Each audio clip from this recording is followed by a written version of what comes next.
I thought that I was bad at physics. I was actually terrified of making mistakes. I had never taken a physics course before college, and I was bad at it. Or at least I thought I was. I made a lot of mistakes. I felt like my predictions never were right, like maybe I would have better odds if I just guessed. And over the course of the year, I lost my confidence. I became scared to share my ideas with my classmates, my teaching assistants, the instructor, and even myself. Despite this rocky start, I actually got a bachelor's degree in physics and went on to get a PhD in physics education research. Perhaps the most important thing that I learned along the way is that we can change how we react to mistakes. When we make and find our mistakes, we can reflect on them, fix them, and learn more. After taking physics, I was so relieved to walk away and study something else, but I was asked to be one of the teaching assistants for the following year. At first, I laughed. Me? Help other students learn physics? Were they serious? But I really needed a job. So reluctantly, I said yes and spent the summer considering that maybe I could make mistakes and not be bad at physics. I had worked through them, after all, well enough to pass. And maybe these struggles could help me empathize with some of the students. I could truly understand what they were going through. And working through those mistakes might actually make me better at explaining than someone who had just breezed through the course. It could actually be really valuable to have an instructor who made mistakes. So my mistakes made me more empathetic to those in the learning process. And as a teaching assistant, I got to learn a little bit about how the curriculum and worksheets were designed. Some researchers had studied which mistakes or misconceptions were most common in the first-year physics curriculum. And they had designed worksheets to draw out these mistakes and then to help students fix those mistakes. They viewed correcting mistakes as a part of the learning process. So the students and we were making mistakes by design. It was an expected, natural part of the learning process. For example, magnets have two sides. Each side attracts the opposite type of side and repels the similar types of sides. A student might think then that if we were to cut this magnet in half, we'd end up with one north magnet, which attracts other south magnets and repels other north magnets, and a south side that behaves similarly but opposite. So if we were to cut this magnet in half, we would actually end up with two smaller magnets, each with a north and south pole. So this would conflict with what we were expecting, and we'd know that something was going on here.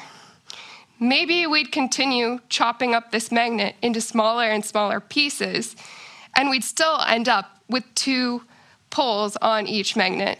It turns out some molecules have north and south poles, and in a magnet, these are all lined up.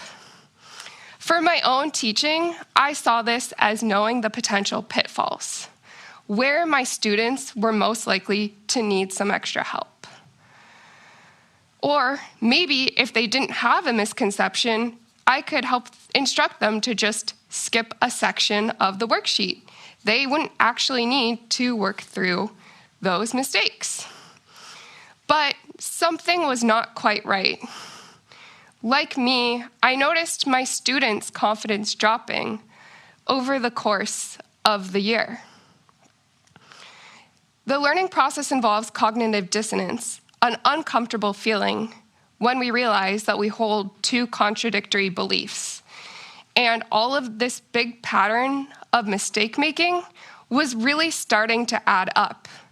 My students saw their experiences of living in a physical world on which physics is based from how physics determined things should behave in an airless, frictionless, simplified, perfect world.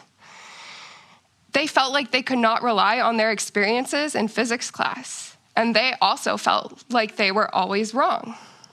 So if they were going to predict what would fall faster, a feather or a bowling ball, they would say, I actually think that the bowling ball will land first. But because this is physics class and I'm always wrong, I think that the feather will land first. They had learned that they could not trust their intuition in physics class, and that did not sit right with me. So I talked to the instructor about this issue, and she reminded me that, like me, all of my students based their predictions on their experiences living in a physical world. And she challenged me to take one incorrect idea and to find the kernel of correctness within this idea, to find what was right about this idea. What was the truth that this was based on? At this point, I realized that ideas could be seeds, mistakes could be seeds.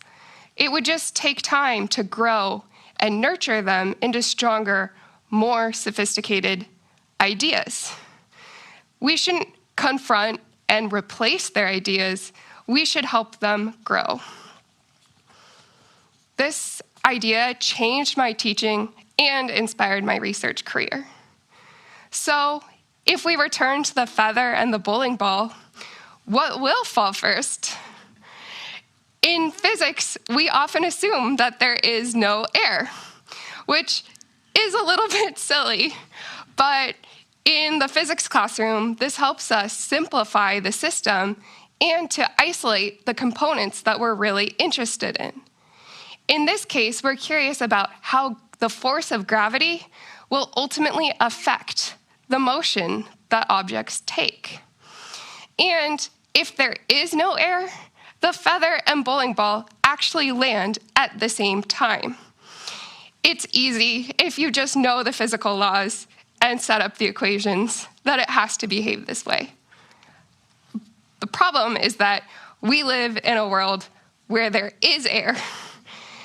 And rather than replacing our idea that feathers and bowling balls land at the same time, because gravity, the force of gravity impacts the motion of all objects correctly, we can instead think, what's going on here?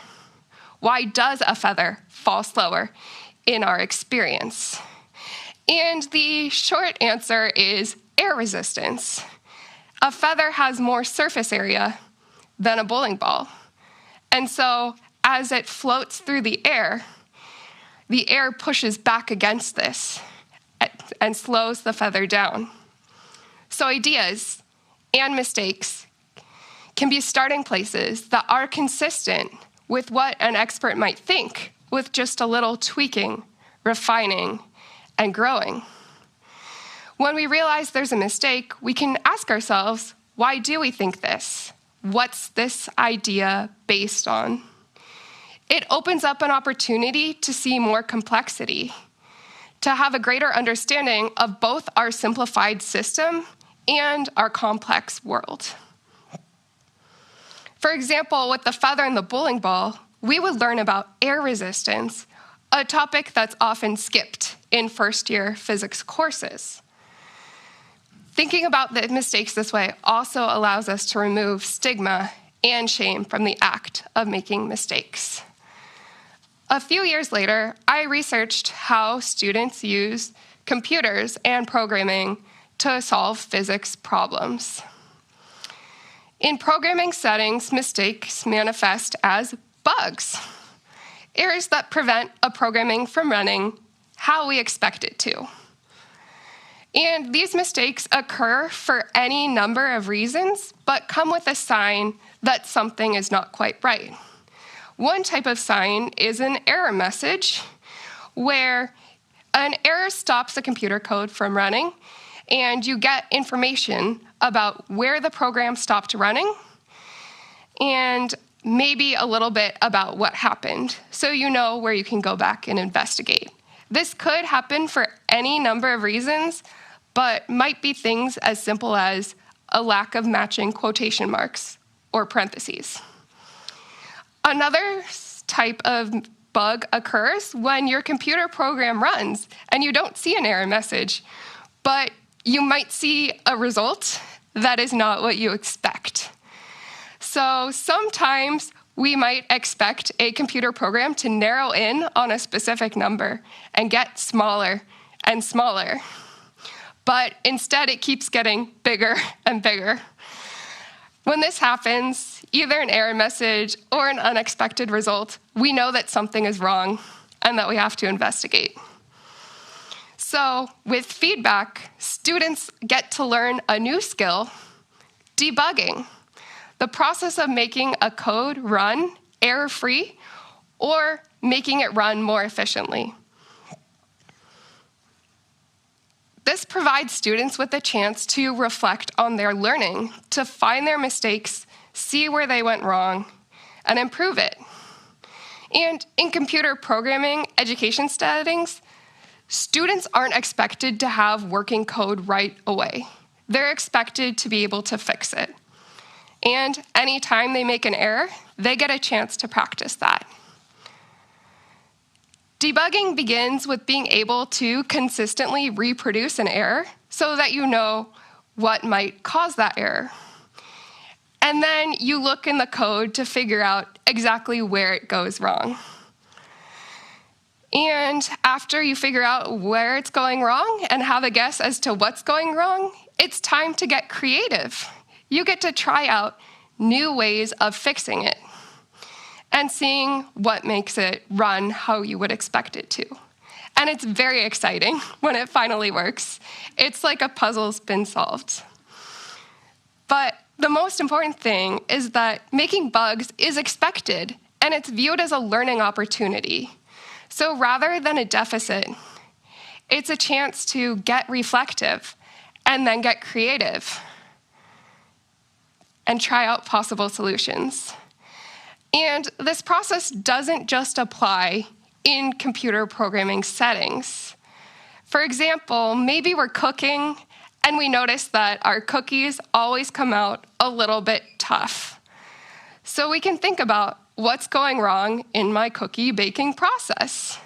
Maybe we've kneaded the dough too much and overworked the gluten, or maybe our oven is way too warm. So we can investigate and buy an in-oven thermometer so that we know what the temperature that the cookies are baking at actually is. And if that is the issue, you can figure out a fix. You can always set your oven 10 degrees cooler. When we are new at something, or even well practiced at it, we're going to make mistakes. But when we do, we can use this as a chance to find and fix our bugs. So we can ask ourselves, what's going on here? Why did this happen? We get reflective and we get creative. We fix it and we move on. At the start of my journey, I was terrified of making mistakes, but now I see how crucial they are to the learning process. How we frame and react to our mistakes matters. We can either learn to fear failing and ultimately stop trying, or to see mistakes for what they are. They can be seeds, which we can grow into bigger, stronger ideas, or they can be bugs, which we figure out we fix, and we move forward. This is good news. So get out there, try new things, and make mistakes. Thank you.